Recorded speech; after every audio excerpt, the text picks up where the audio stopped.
Death भाग 19. दुसऱ्या दिवशी सकाळी मी लॉस एंजेलिसला जाऊन जॉर्ज मॅकलिनला भेटलो.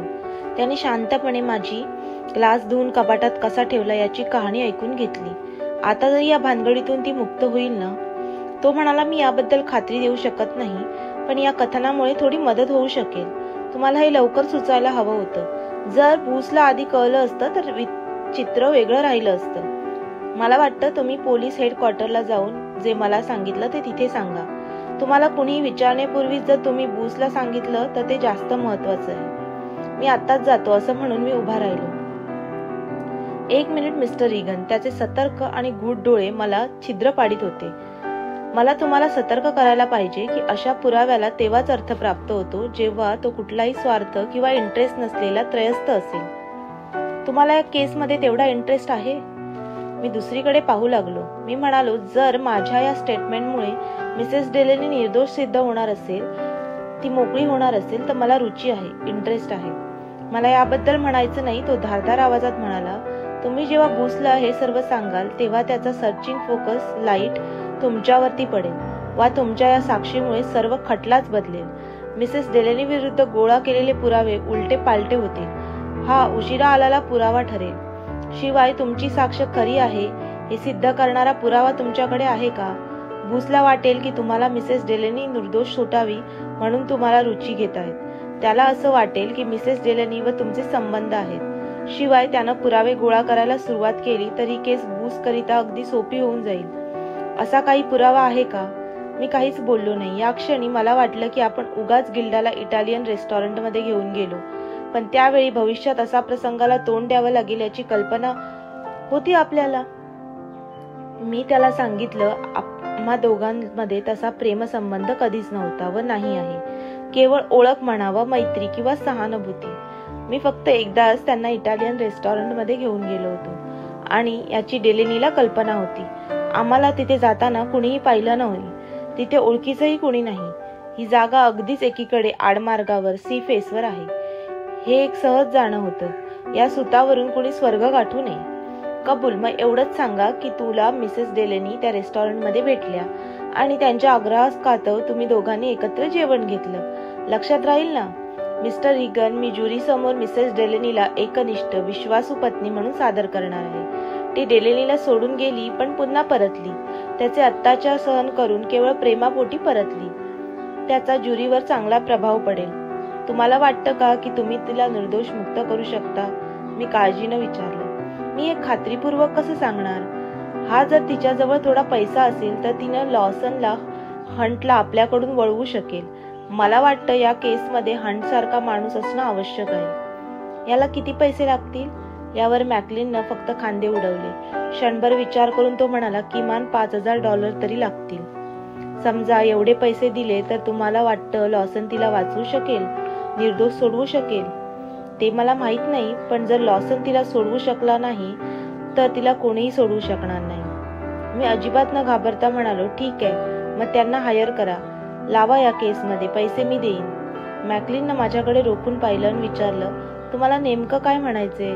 मी म्हणालो, लॉसनवर केस सोपवा. त्याचं बिल मी देईन. म्हणजे मी असं समजू का की तुम्ही मिसेस डेलेनी निर्दोष सुटावी म्हणून पैसे देतायत तिच्या बचावासाठी? त्याचा स्वर थंड पण बोचरा होता.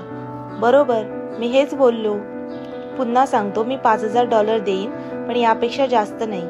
5,000चं आश्वासन मी दिलं खरं, पण त्यासाठी मला बऱ्याच गोष्टी विकाव्या लागणार होत्या. मी सुद्धा जिद्दीला पेटलो होतो. गिल्डाला सोडवणं हेच आपलं जीवनाचं ध्येय. या टोकापर्यंत मी पोचलो होतो. मी शहाणपणा करतोय की स्वतःचा सर्व विनाश करून उडवून घेतोय याचा मी विचारच केला नाही. जे होईल ते पाहूया. मानसिक अवस्थेत मी होतो. माझी ही तयारी पाहून मॅकलिन म्हणाला, जर कोर्टात ही गोष्ट उघडकीस आली की या केसमध्ये तुम्ही बचाव पक्षाला पैसा पुरवला आहात तर मिसेस डेलेनीच्या खटल्याचा वेगळंच वळण लागेल व ते मॅडमच्या चारित्र्याचा निराळ्या अँगलने विचार करतील. मिस्टर रिगनला एवढा इंटरेस्ट का? यांचे परस्परांशी काही विशेष संबंध आहेत का? वगैरे. असं झालं तर मिसेस डेलेनीला पतिनिष्ठ व शुद्ध चारित्र्याची आदर्श पत्नी म्हणून कसे ठरवता येईल याचा विचार केलाय का मिस्टर रिगन? मिस्टर मॅकलिन, मी इतका मूर्ख नाही. तुम्ही हंटला लावा केसवर. पैशांचं मी बघतो. ठीक आहे, मी भेटतो त्याला. पण तुमच्याशी संपर्क कसा साधायचा? मी मॅकलिनला माझा फोन नंबर दिला. त्यानं तो डायरीत लिहून घेतला व मी बाहेर पडून पोलीस मुख्यालयाकडे वळवलं. मी लेफ्टनंट बूसला भेटायचं आहे असं म्हटलं तेव्हा मी नर्वस होतो व एक जण त्याच्या ऑफिसकडे नेऊ लागला तेव्हा माझ्या मनावरचा तणाव वाढला होता. मी जेव्हा बूसच्या ऑफिसात गेलो तेव्हा तो खिडकीशी उभा राहून खालचे ट्रॅफिक पाहत होता. तोंडात पाईप होता. दूर बाहेर सोडीत कसला तरी विचार करीत असावा. पोलीस अधिकारी असला की हजार भानगडींचा भार त्यांच्या डोक्यावर असतो, म्हणून हे लोक सतत सिगारेट किंवा पाईपमधून धुरातून आपल्या मानसिक शांतीचा मार्ग शोधत असतात. माझी चाहूल लागताच बूसनं पाठ वळवून माझ्याकडे पाहिलं. म्हणाला, हॅलो मिस्टर रीगन, बोला. मी तुमच्यासाठी काही करण्यासारखं असेल तर जरूर करेन. मी तुम्हाला महत्वाचं काहीतरी सांगायचंय. काय ते? मिस्टर डेलेनीच्या मृत्यूसंबंधी झालं असं. मी त्याच्या बैठकीत गेलो तेव्हा डेलेनी फरशीवर उपडा पडला होता. त्याच्या बाजूला एक काचेचा ग्लास ठेवलेला होता. मी तो उचलला आणि किचनमध्ये नळाखाली स्वच्छ केला आणि कबर्डमध्ये ठेवून दिला. ही गोष्ट मी तुम्हाला सांगायला विसरलो. पण हा उद्योग तुम्ही कशासाठी केला? बूस नजर रोखून माझ्याकडे बघत होता. ते मला ठाऊक नाही. मी शेरीफ जेफरसनची वाट पाहत होतो. त्याच्या मृत्यूमुळे मी भांबावल्यासारखा झालो होतो. घरी मी वापरलेले ग्लास, जेवणाच्या डिशेस स्वतः धुवून ठेवल्याची मला सवय आहे. कदाचित या अंगभूत सवयीमुळे मी तो ग्लास उचलून जिथल्या तिथं धुवून कोरडा करून ठेवून दिला. नंतर ही बाब साफ सांगायला विसरून गेलो, म्हणून सांगायला आलो. म्हणजे तुला एवढ्यातच आठवण आली त्या ग्लासची? बूस लालेलाल झाला रागानं. वा, मला मूर्ख बनवता काय? नाही, एका ग्लाससाठी कशाला मूर्खपणा करू, खोटं बोलू? मी तुम्हाला न सांगताही चूप राहिलो असतो, पण म्हटलं तुम्हाला कदाचित मदत होईल या भावनेनं आलो. ही गोष्ट मिसेस डेलेनीला उपयोगी पडू शकते. खरंच? होय, पण तुम्ही जर खोटं बोलत असाल मिस्टर रीगन, हे तुम्हाला खूप भारी पडेल. मला वाटतं तुम्ही खोटं बोलतायत. मुळीच नाही. तुमचा विश्वास बसत नसेल तर मग विसरून जा, हरकत नाही. बूस टेबलला चक्कर मारून पुन्हा तेच म्हणाला. मी खोटं बोलतोय अशीच त्याची कल्पना होती. मी कसाबसा स्वतःवर ताबा मिळवून उभा होतो. ठीक आहे असं म्हणून त्यानं दार उघडून त्याचा सार्जंट हॉप्सिकनला आवाज दिला. परत टेबलापाशी येऊन म्हणाला, आपण आत्ताच तिथे जाऊ. तुम्ही मला सांगायचं तो ग्लास कुठे होता आणि कुठे ठेवला, ओके? होय, माझी तयारी आहे. हॉपकिन्स आला व सॅल्यूट मारून उभा राहिला. तो सडपातळ, उंच आणि थोडा समोर पोक असलेला दिसला. बूस त्याला म्हणाला, आपल्याला ब्ल्यू जे केबिनला म्हणजेच डेलेनीकडे जायचंय.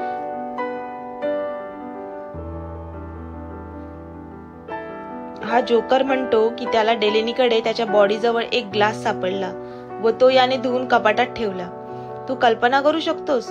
तुम्ही खरं बोलताय? माझ्याकडे रागानं पाहत हॉप्सिकन विचारलं. आपण जाऊन पाहू, बूस चिडून वैतागून म्हणाला. आम्ही पोलीस व्हॅनमधून निघालो. तिघेही चूप होतो. डेलेनीकडे पोचेपर्यंत सर्वच शांत होतो. मी मागल्या बाजूला बसलो होतो.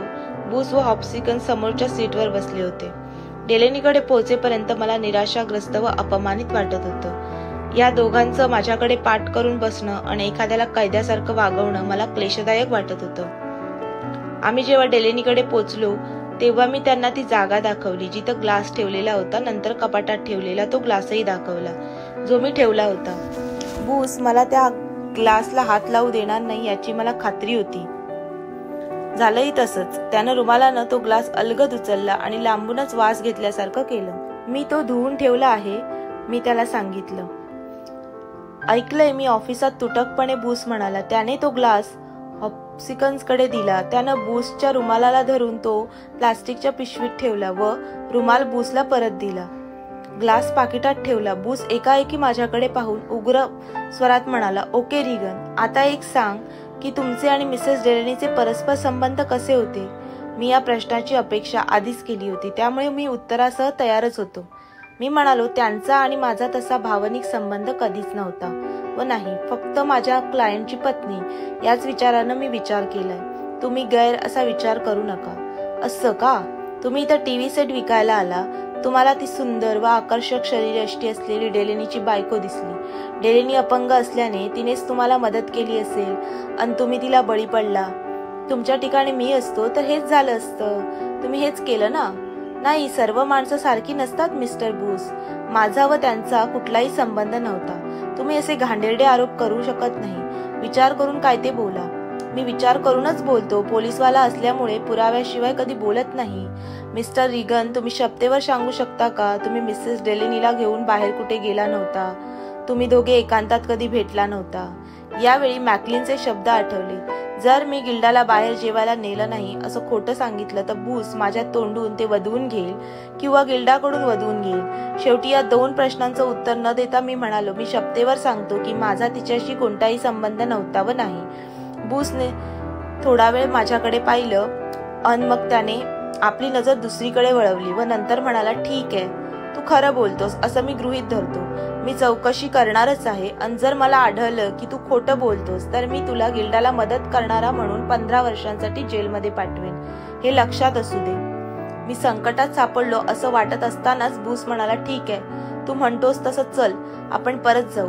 या घटनेच्या 2च दिवसानंतर मला मॅकलिनचा फोन आला होता. तो म्हणाला, हंटनं ही केस स्वीकारली आहे पण त्याला तुझ्याशी थोडं बोलायचंय. तू त्याच्याकडे जाऊ शकशील का?